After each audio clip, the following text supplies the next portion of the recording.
બોટાદ મારામારી કેસના ફરાર 4 આરોપીઓ ઝડપાયા। પોલીસે ઘટના સ્થળે રિકન્સ્ટ્રક્શન કરાવ્યું, કાયદાનું ભાન કરાવ્યું। બોટાદમાં 2 મહિના પહેલા થયેલા મારામારીના કેસમાં પોલીસે મોટી કાર્યવાહી કરી છે।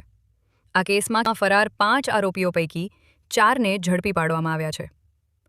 પોલીસે સંજય મથુરભાઈ ખસિયા, સુનિલ ખસિયા, પ્રદીપ ખસિયા અને ભાવિન પરમારની ધરપકડ કરી છે। આ આરોપીઓ લાંબા સમયથી ફરાર હતા। બોટાદ પોલીસની ટેકનિકલ તપાસમાં સામે આવ્યું કે મુખ્ય આરોપી સંજય ખસિયા મધ્યપ્રદેશમાં છુપાયો હતો।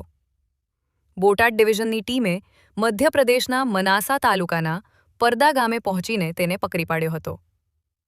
અન્ય 3 આરોપીઓને બોટાદમાંથી ઝડપી લેવામાં આવ્યા હતા। બોટાદ ટાઉન પીઆઈ ખરાડી અને પોલીસ કાફલા સાથે પકડાયેલા 4 આરોપીઓને બનાવના સ્થળે લઈ જઈને ઘટનાનું રિકન્સ્ટ્રક્શન કરાવવામાં આવ્યું હતું। આ દરમિયાન પોલીસે આરોપીઓને કાયદાનું ભાન કરાવ્યું હતું। ઘટનાના રિકન્સ્ટ્રક્શન સમયે મોટી સંખ્યામાં લોકો એકત્રિત થયા હતા।